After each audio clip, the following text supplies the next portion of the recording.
Jesus.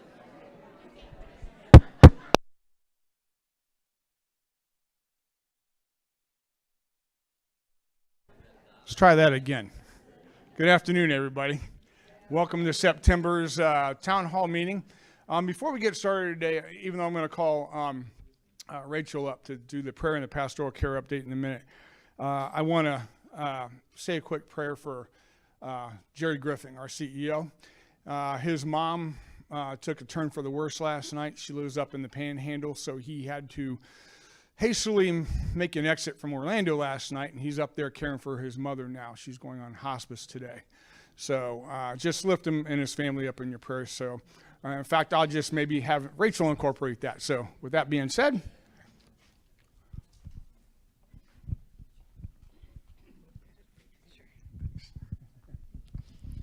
All right, let's start with prayer. Lord God, Heavenly Father, thank you for the many ways you provide for us. Thank you for this beautiful new day and for bringing us all here. We especially ask you to be with Jerry and his family, give them peace and comfort during this time, and give wisdom and good decisions to all of those caring for his mother, and help him to be surrounded by others who will lift him up and support him and remind him of your promises. Bless our time together that we may think about the ways that this place can best serve you and come to some good decisions. In Jesus' name, amen. All right, just general reminders from the pastoral care side. Weekly worship, there's lots of opportunities. So in the sanctuary over at St. Luke's, 8, 9:30, and 11. In Founders Hall, there's generations, especially for families with preschool-aged children. And then the contemporary service Fuel at 11. Then over here at the Haven, we have service at 9:30 in Harbor Hall. Everybody is welcome, and it's a service that's very accessible. There's no sitting and standing, and communion is brought to you. So we've been having a great time with that. More and more people have been coming. There's also Monday evenings in the chapel over at St. Luke. And once a month, the afternoon divine service, which is also a smaller group and more accessible. So that this month, that'll be on September 25th. There's also lots of opportunities for Bible studies and time together, learning together. On Mondays, there's several. There's 10 o'clock in Harbor Hall, 11 at the Lodge, and 1 o'clock over at the Landings, run by various people, so you have lots of opportunities and topics. And then Wednesday mornings over at St. Luke's, there's men's and women's Bible study happening at the same time. I know I've seen a lot of people there. That's a popular one. And then here on Wednesday nights in this room, I also have a Bible study at 6:30, so everybody's welcome. Otherwise, not a lot to report. Did want to share this great photo. Most of you know Sophie and Mary Lou. They had a wonderful time at orientation at the seminary, came back and were installed. Thank you to everyone who came to that service and had some time with them afterwards. They started classes and have been very busy, and they're doing a really great job. Other than that, Pastor Elliott is out until October 13th on his sabbatical. So for worship at the Harbor, we have Larry Schaefer filling in this month. And then any concerns you have, I'm available, and the pastors over at St. Luke's are available for anything you might need. I'm still making lots of visits. I've really enjoyed getting to know a lot of people. If there's any way I can support you, or if you would like a visit, anything like that, please give me a call and I'd be happy to connect. So we're moving on to activities.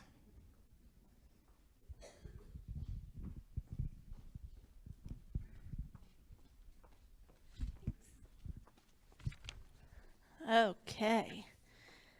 So just some updates. Charleston, South Carolina trip. We will receive the itinerary via email. Presentation will be held in Fellowship Hall on October 16th at 10 o'clock, given by Lori. Not me.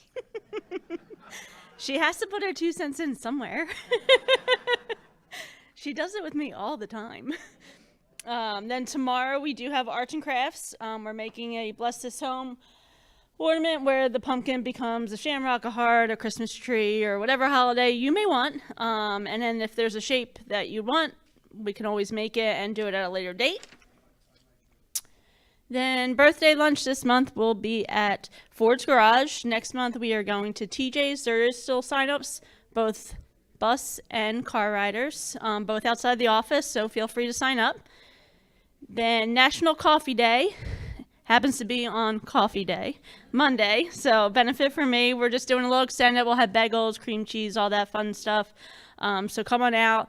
I do have a suggestion box outside my office for activities, trips, arts and crafts, whatever you may be, just some new insight.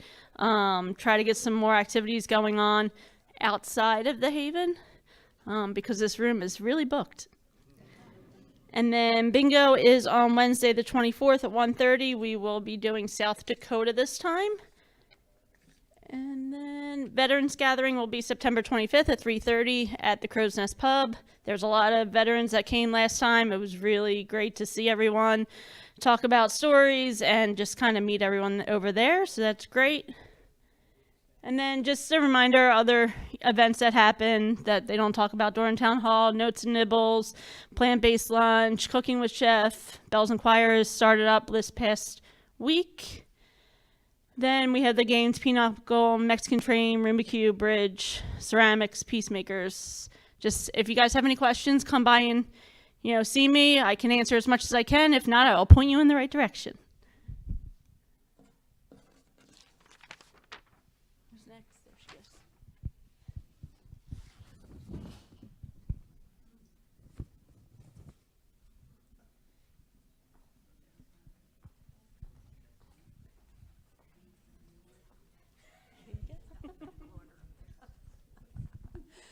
Okay. Hello, I'm Deanna. This is Jennifer. I think most of you know us. And we were asked to just give a little reminder about what we do here. And we have this nice, beautiful slide that Jennifer made for us. I could never put something like that together, so I'm grateful to have her. So our team is called Health Concierge Team. Again, that's myself and now Jennifer as our community liaison. My exact title these days is, can't even remember, it's changed so many times, but it's Resident Care Management Coordinator. Thank you. And we have also Julie Clock is our director. She's an RN and also the administrator at the assisted living in the lodge. And technically, I think Angel Graff, who's also the director of nursing for the lodge, is in the ALF, is our team member as well. So there's 4 of us basically. And we provide services both on and off campus to you. I'm primarily here. Jennifer is out and about, and then we work together to try to take care of everything else that needs to happen. So as far as on-campus services, we have aging in place care planning, planning for post-surgery care and services. So if you know you're having a hospitalization or a surgery, I can get with you ahead of time and we'll kind of game plan what your needs might be and what your options are for care. And then it all gets written up in a tidy document that can go with you to the hospital. Jennifer gets a copy and we meet you there and make sure the staff wherever you are is aware of the plan. And we're also there to help you because we are only predicting what you need. We can't foresee every complication. So if you have complications that arise, then we're there to help you revise the plan as needed. Pre-planning for caregivers in advance of emergent events. So we're not asking you to wait for an emergency to get us involved in your life. That's actually the worst time. But what we would like to do, especially if you are the caregiver for your spouse and that spouse depends on you, we need to come up with a plan of who's going to care for that spouse if you're ill or you yourself need surgery or to go into the hospital. We're also working on aging in place enrichment workshops. So we've had a lot of topics over the last couple of years. things like in the fall, we like to do insurance workshops so you understand your options right before open enrollment. We did a whole series on what you should tell your adult children in terms of your finances and things.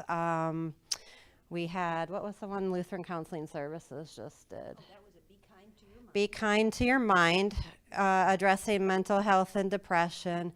So we're coming up with all kinds of different ideas, different things for you to come and learn about in regards to either resources that are available to you both on or off campus, or just general knowledge, things that help you in navigating the healthcare system or insurance system. We also did start the Memory Maker Cafe. We're going to have our third cafe this week on Thursday, and that is meant for anybody who wants to attend, but specifically a social support group for people, couples or caregivers and people that are struggling with some cognitive decline or impairment. Again, we welcome everybody, but and if anybody has, I'm just going to put a little plug. We have no budget to do this. So, and we have some really cool ideas, but if anybody has extra Thrivent dollars or something you'd like to donate for this program, we'd be happy to receive that. So, along with that, I do want to put an advisory board together to help get some help with ideas for funding or planning. So be on the lookout in the scroll for an announcement on that. If it's something you feel like you want to volunteer with, or even if you're just on an advisory portion, we welcome anybody to come join us for that as well. Because we can't think of everything. I know that's probably shocking, but it helps to have other minds involved. So, and then also we help with transitional care coordination. So whether that's setting up services for you at home, or if you need to go off campus, or you need to transition on campus to another level of care, definitely here to help you through that process. And now I'm going to turn it over to Jennifer, because she is our liaison, which means she's primarily off campus, and she can tell you about what she does. And I want you to also be aware, over in the harbor near therapy, we are setting up a resident resource center. So that's going to be opening very soon, where we're collecting all kinds of information. It could be health information, could be resources available to you, where you can come on your own or make an appointment and just peruse what's in there, and feel free to grab anything that's in there that might be helpful to you. Also, planning ahead is the key to success. Proactive versus reactive is a much better plan. And our services are free to all the residents here. What we do is at no extra cost to you. Now, some of the care we may recommend costs money, but what we do to help you plan and obtain that care does not. So, and with that, I'll hand it over to Jennifer. Hi, everybody. I think I know almost everybody here. I keep thinking about those new residents who I haven't met yet, but not too many of those yet, but I know they're coming. So just wanted to let you know that I'm the off-campus branch of our tree here, and what I do is I go out and visit residents who are either at long-term care facilities, or those residents who are at short-term rehab facilities, or of course the hospital. And, you know, I'm not seeing you all as much as I used to, so I don't want to encourage you to go into the hospital, though. You stay healthy. I'll come and see you around campus. But that's, you know, and people will say, well, you know, what do you do when you visit?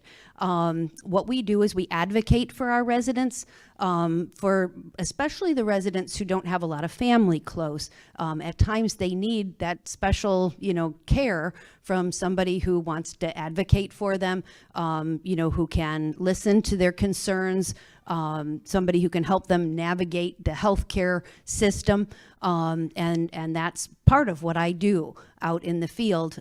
You know, I just go and make sure folks are, you know, feeling connected, feeling confident about their care. And, you know, I will also pray with them and, you know, give them encouragement. So, and I actually, one of our wonderful residents has equipped me with some artwork that she's done recently. And so I bring that out to our residents who are in the hospital, and you wouldn't believe how much it cheers them up to see, you know, a picture, a nice picture from the Haven. So they like that quite a bit. And again, you know, patient advocacy is a big part of that.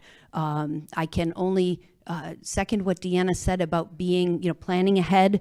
I've had the privilege of bringing her care plans along with me when residents have had planned surgeries, and the case managers just go wild for these reports. They're like, oh my gosh, you've thought of everything. This is so wonderful.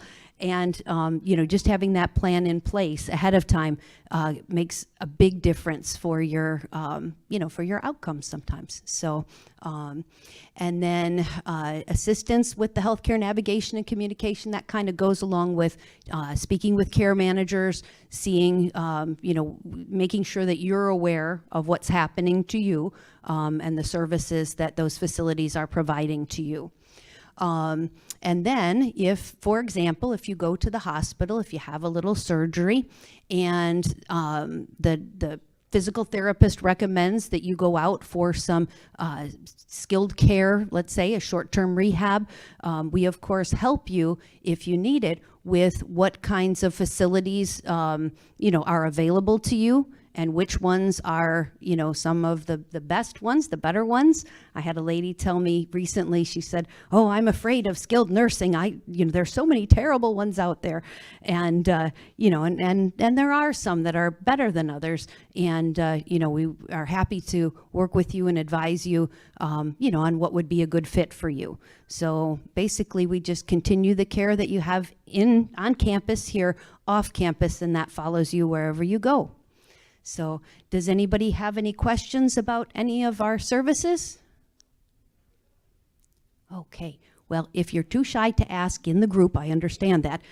You just give us a call at the office anytime, okay? Thank you.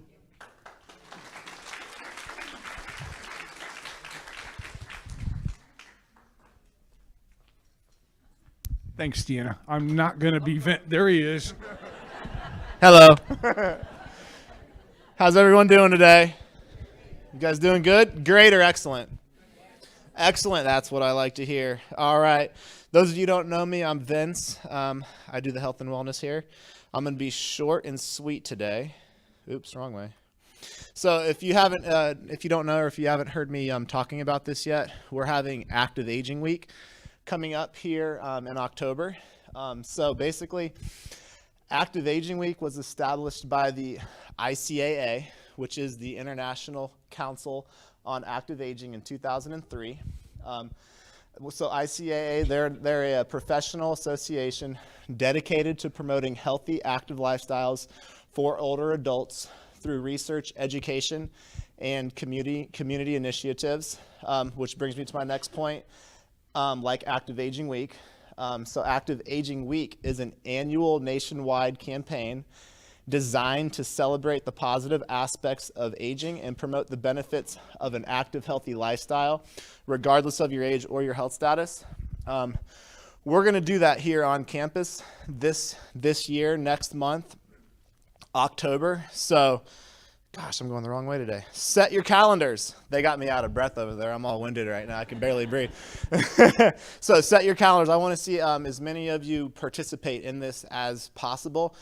Some of these activities might be out of your comfort zone. Some of them might be easy for you, but the whole objective is for everyone to be as active as possible during that week, and just get out and have some fun. So this is going to be the schedule of events for that particular week. Everything that's on my calendar is going to be staying the same. So all the exercise, all the exercise classes that is on that calendar, nothing changes. There's just going to be some additional events that are going to be going on that week, one extra event per day. So on Monday, usually plant-based potluck is the second Monday of every month. This next month, it's going to be on the first Monday, October the 6th at 12:30 right here in Fellowship Hall. Okay, just like it normally is. And then on Tuesday, October the 7th at 11:30 a.m. In Fellowship Hall, and then also around campus, so on the shuffleboard courts and over by the putting green over here, we're going to have the first ever Haven Olympics. Okay, so it's going to be fun. So you guys should all come out and participate and join. There's going to be 5 different events that we're all going to do. So they're just, different stations, and you guys are going to start at one. We're going to go to the next. It's going to be a good time. There's going to be a scorecard, so, get a little competition going, little prizes at the end. On Wednesday, October the 8th at 9 a.m.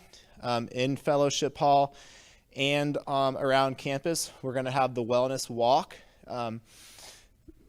Yes. It's going to end at the pool. So basically what's going on is there's going to be, it's an interactive walk. There's going to be 4 stations as you walk around campus. Once you get to that first station, there's going to be a little something that you have to complete, a little task that you have to complete before you move on to the next station. And then once you get around through the walking loop and hit station 4, it's going to end right here on at the pool where Lynn will be, and she's going to have a little something for you at the pool, right, Lynn? So that's going to be a good time. Also, Thursday, October 9th, 11 a.m., over in Harbor Hall, there's going to be an educational presentation by Tammy over at Outpatient Physical Therapy. Afterwards, we're going to have refreshments in the pub. So please, everyone, come out, join that. And then on Friday, October the 10th at 1:30, starting at 1:30 p.m., probably go to about 2:30, 3 o'clock p.m., right here in Fellowship Hall, we're going to have a health fair. So there's going to be a bunch of different vendors set up. Doctors, Be Well Clinic.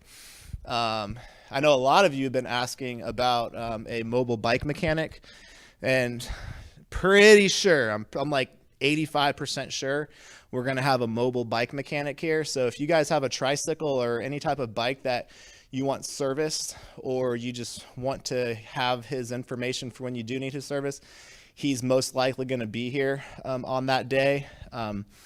As well as some of the doctors that attend the Be Well Clinic and help us out every week. And so that's going to be on Friday. And it's going to be a good time. So everyone, try to come out. The more of you, the better. Do you guys have any questions? Yes? Why do you have things scheduled at 11:30? That's well, eating time for some of us. There's a very tight window that we have to work around, so that we did not have to cancel. Can you please repeat the question? Here you go. I was wondering why we have activities at 11:30. That's eating time for some of us. Yes. Yeah, I apologize about that. However, there is a million things going on here at campus, if you guys know that already. So there's a very narrow windows for us to work in, so we don't have to cancel other people's stuff around campus, and that's kind of how we had to schedule it for that. Yep. Any other questions? No? All right. Well, I'll see you out there. And Raleigh. Thanks, Vince. So there's good news, there's bad news, but then it gets a little bit better. So the good news is this is going to be a very short meeting. The bad news is because Jerry's not here. The better news, though, is that what Jerry had planned on presenting today, he will present at the next meeting. Obviously, he's not here for very good reasons. So I wanted to start off with a hot topic that came up after something that happened to one of our residents at the end of July. Water pipe bursted in their unit in the middle of the night, flooded their whole unit out. And then it came up afterwards is like, hey, if we knew where our water shutoff valve was, we might have been able to mitigate it. All right, well, that's not one of our water valves. It's just a picture of one. But, so, for sections 1, 2, and 3, it's in your storage closet. All right, I'll get to, just let me go through these slides, and then I'll get to another topic about how we'll identify these things better at the end, all right? So in your storage closet, right now, in a couple of them, it's just crudely written on there, shut off, and there's a little yellow handle there. and it'll say A or B. So if you go in the left closet, you know, it'll say what your closet is, and that's what, you know, you just turn that handle to the perpendicular position. That shuts the water off to your unit. Again, that's all in sections 1, 2, and 3. If you're in section 4 and you are in a Phoenix unit, it's by your front window. Okay, so if you're facing the house to the left of your front window there, I put this picture up here because it's not this. This is the backflow to your irrigation. That will do nothing for your house. This is the one, and it's right up next to the brick there on your window. All right. If you were in a Meadowlark, it's right outside your front door, either to the left or the right. There's a handle that looks just like that, come right up into the wall. All right. Believe it or not, for those of you who are in the lanes, yes, you do have a water shut-off valve. Most people don't know it. In your coat closet, there's a white panel that's up in there. It looks just like that. You open it up, and there's 2 water shut-off valves in there. Okay? So that just gives you some general information as to where your water shut-off valves are for the house, because that question came up quite often after that incident happened. Now, with that being said, we're going to try to identify these things a little bit better for you. So, you know, for those of you who have in your closet, that's easy. You turn your light on, you can see a little bit better. But for those of you who have to walk outside in the middle of the night, not so much, unless you have a flashlight, and even then.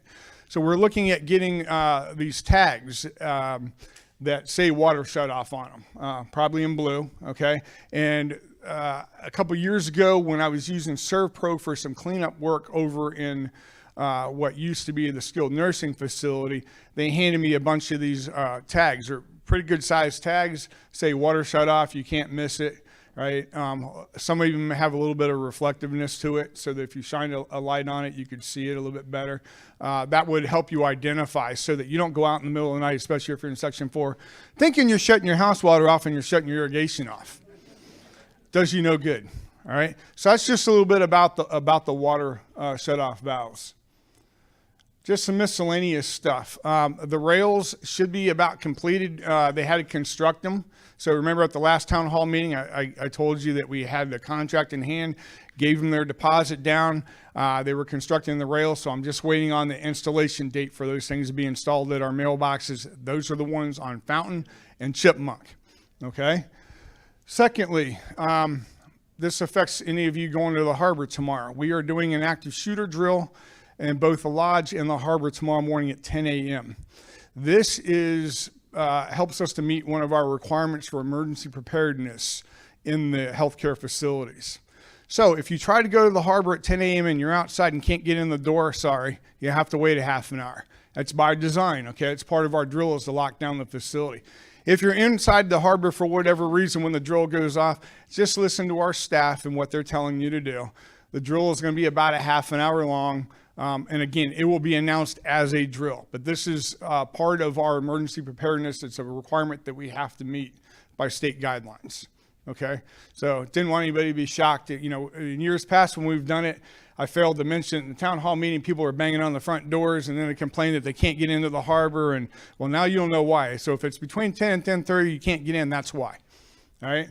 The town hall meeting for October is going to be on Tuesday, October the 28th at 2 p.m. Why? Because its normal third Tuesday falls during flea market week.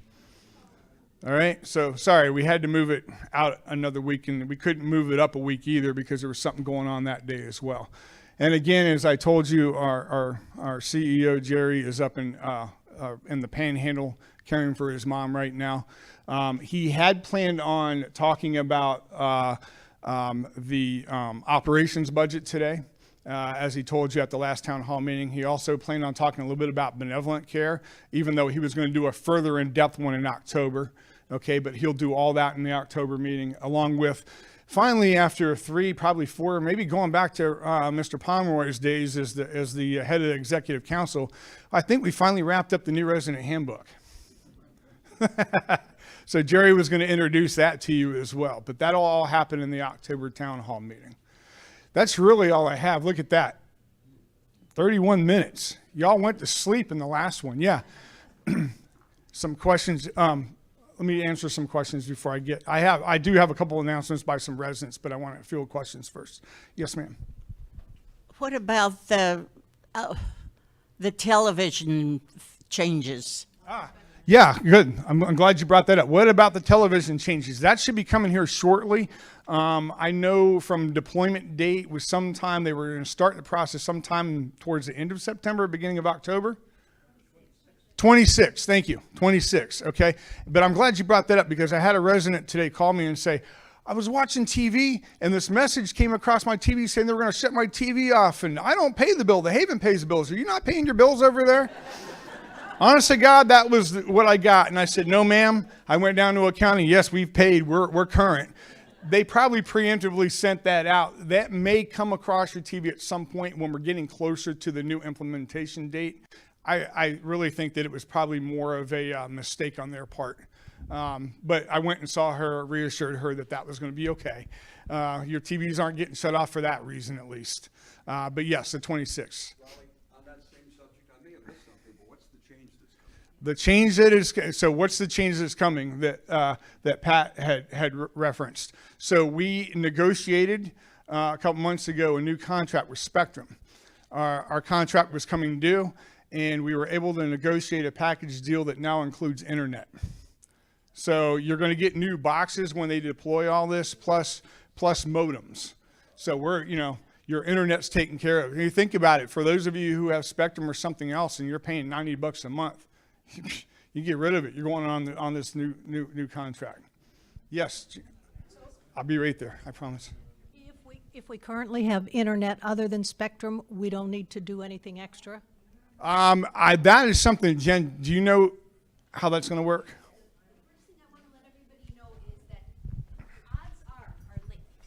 Our latest information from Spectrum is that we will not need new equipment, that you can use your current equipment. So that was a big, we thought that, they kind of led us to believe at the beginning that we were going to have to swap out everybody's boxes. Now, Jeannie, if you're not with Spectrum, that means that you can continue to pay with your current provider. But if you would like to go with Spectrum, they will furnish you with a modem and a router. She's currently on Spectrum. She was wondering what happens. Oh, you're not? Yeah, I think because we do have a few of you that are not currently on Spectrum, and if you choose, you're happy with your provider, and that's fine. You can continue with them. But if you decide that you want to, cut some costs, the Spectrum service will be furnished. It's included within your monthly cost, and then Well, you'll be receiving a letter in your farm boxes, actually from the Haven first, and then a letter will come to you from Spectrum as well, and they will give you those instructions. Okay. Thanks. I'm coming. Regarding that, I got a phone call today from Spectrum wanting to improve my package, and I said, no, thank you. But just be unaware that, telephone solicitation is still going on, so you may not want to do any of that until we get set up with our new program. I'm glad you brought that up too, because Spectrum's departments don't always talk to one another. So you have one department who has no idea about the Haven, and they think we're a bunch of individual houses out here, and so they will continue to call. Let me get less. If we already have Spectrum, are we supposed to cancel it? If you already have Spectrum, are you supposed to cancel it?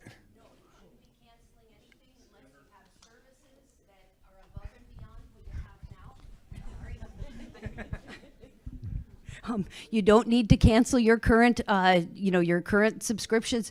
If you want to, like if you pay for a DVR, let's say, and you don't want it anymore, that's fine. But everything that you've got, we're not exactly sure what your new bills are going to look like. But from what we've been told, you'll receive, line items for what you pay for, and then a credit for the items that are taken care of by the Haven. Hold on. There's one here, and then I'll come to you in a second. Yes. And most of those calls from Spectrum are scam calls because they want to upgrade you for scam. They all want to get their pound of flesh. I'm sorry, I'm not going with this, but I just wanted to know, you said section 1, 2, and 3, the water shutoffs is in a closet. Are you talking about our shed? Yeah. Oh, okay. When you said closet, I'm sorry. I meant to say the outdoor closet. Yeah, y'all be looking at every one of your closets wondering where the shutoff valve is. No, they're in the outdoor closets in the back. Okay. Sorry about the confusion. Hey, It wouldn't be a town hall meeting if I didn't screw something up.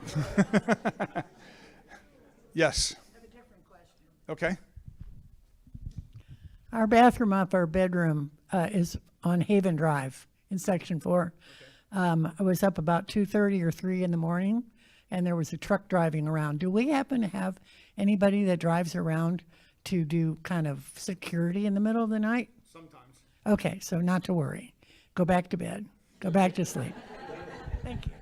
Sometimes I tell you when they're coming out. Sometimes I just hire them and ask them to come out and make patrols. All right. So that's maybe who it is. Okay. If there are no further questions at this time. Yes, Laura.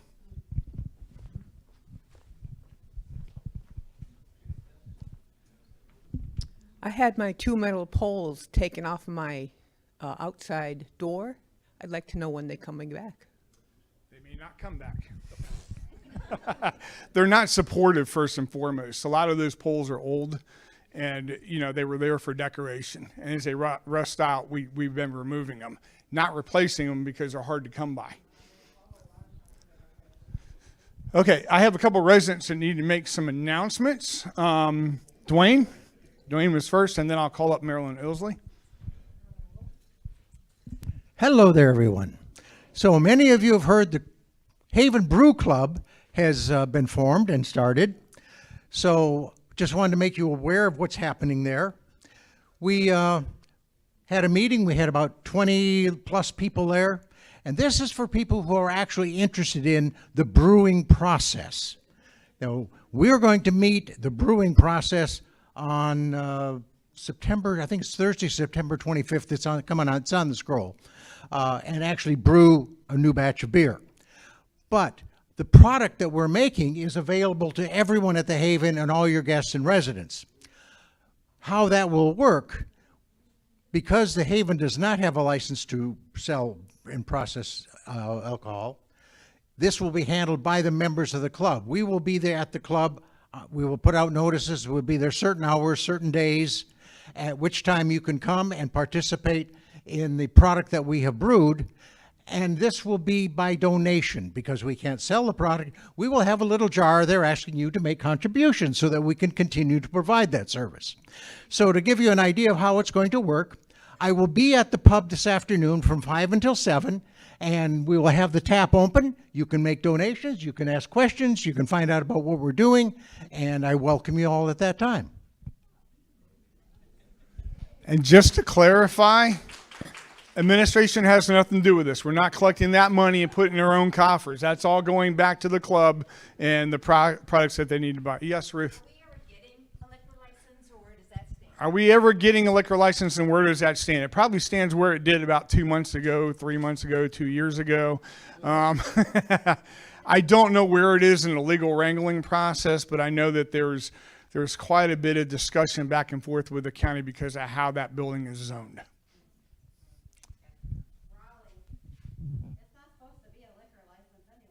It was a beer and wine license.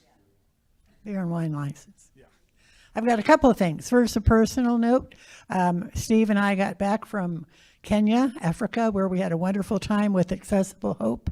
We are planning a little get-together. It's actually in coordination with the annual September Luke 14 feast, which is a fundraiser, annual fundraiser for Accessible Hope. I'm going to have an announcement in the bulletin. Some of you have heard about it already. It'll be over at the church in rooms 1 and 2 Sunday at 3 o'clock in the afternoon. We'd love to have you come. We're going to talk about how we got to do, finally, I got to do what I've been trained for with 20 people from all over Kenya to help them change their own attitudes and then be prepared and equipped to change attitudes of people back in their own home area about people with disabilities so that people would get over their sense that people with disabilities, and I'm one, are not half human or non-human.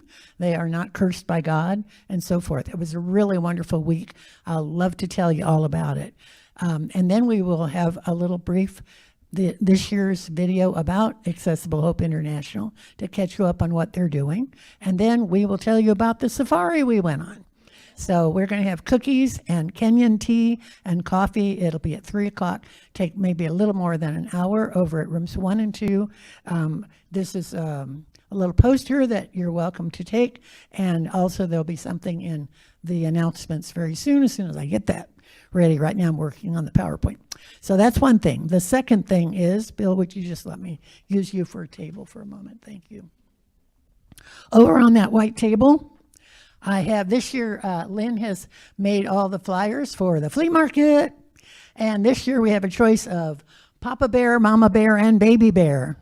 So as you go out, pick up one or two of these and start thinking about when you go to your next doctor, leave one with the staff. When you go to a grocery store or restaurant, ask them if they have a staff break room that you can post one of these in. Everybody loves our flea markets. They really want to know when they're going to be again, and let them have the information for October 25th.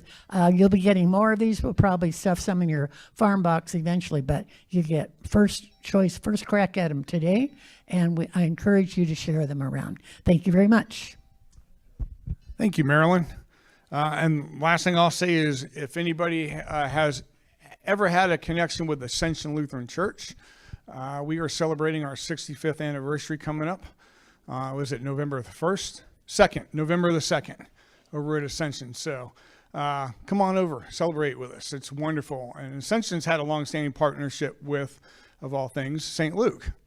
They're sister churches, which is a wonderful thing. So just putting that shameless plug in there. All right. With that being said, looks like we got done in less than 45 minutes. Hopefully nobody's backside went to sleep today. And I wish you God's blessings. We'll be around if you have questions afterwards. Thank you.